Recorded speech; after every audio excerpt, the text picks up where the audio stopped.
નમસ્કાર મિત્રો, મારી પીઆર ગુજરાતી ચેનલમાં તમારું સ્વાગત છે। હાલ કચ્છમાંથી એક મોટા દુઃખદ સમાચાર સામે આવી રહ્યા છે। આ વખતે કચ્છમાં અત્યાર સુધીમાં 2 વખત વાતાવરણમાં પલટો આવવાની સાથે કમોસમી વરસાદ પડી ચૂક્યો છે।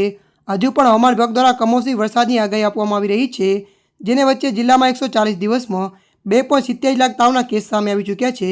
તેમાં મોટાભાગના કેસ વાયરલ ફીવર હોવાનું જાણવા મળી રહ્યું છે, જ્યારે મેલેરિયાના માત્ર 17 કેસ નોંધાયા છે, જેમાં 2 ઝેરી મેલેરિયાના કેસનો પણ સમાવેશ થાય છે।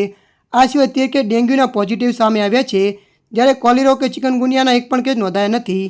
આ બાબતે વધુ માહિતી આપતા ઇન્ચાર્જ જિલ્લાના આરોગ્ય અધિકારી ડૉક્ટર કેશવકુમારે જણાવ્યું હતું કે જિલ્લામાં જાન્યુઆરીથી લઈને 20 મે સુધીના 140 જેટલા દિવસોમાં આરોગ્ય વિભાગની ટીમો દ્વારા વિવિધ ગામોમાં શંકાસ્પદ મેલેરિયાને ધ્યાનમાં લઈને 2,87,783 જેટલા રક્તના નમૂના લઈને પરીક્ષણ કરવામાં આવ્યું હતું, જેમાં અત્યાર સુધીમાં મેલેરિયાના 17 કેસ સામે આવ્યા છે, જેમાંથી 2 કેસ ઝેરી મેલેરિયાના હતા। આ સિવાય આરોગ્ય વિભાગની ટીમ દ્વારા શંકાસ્પદ ડેન્ગ્યુને ધ્યાનમાં લઈને 468 જેટલા નમૂનાને લેવામાં આવ્યા હતા, જેમાંથી ડેન્ગ્યુના 13 કેસ પોઝિટિવ આવ્યા છે। ત્યારે મિત્રો હાલ માટે આટલું। મળીશું નવી અપડેટ સાથે। જો તમને અમારો વિડીયો પસંદ આવે, લાઇક, શેર અને સબસ્ક્રાઈબ કરી નાખજો। ધન્યવાદ।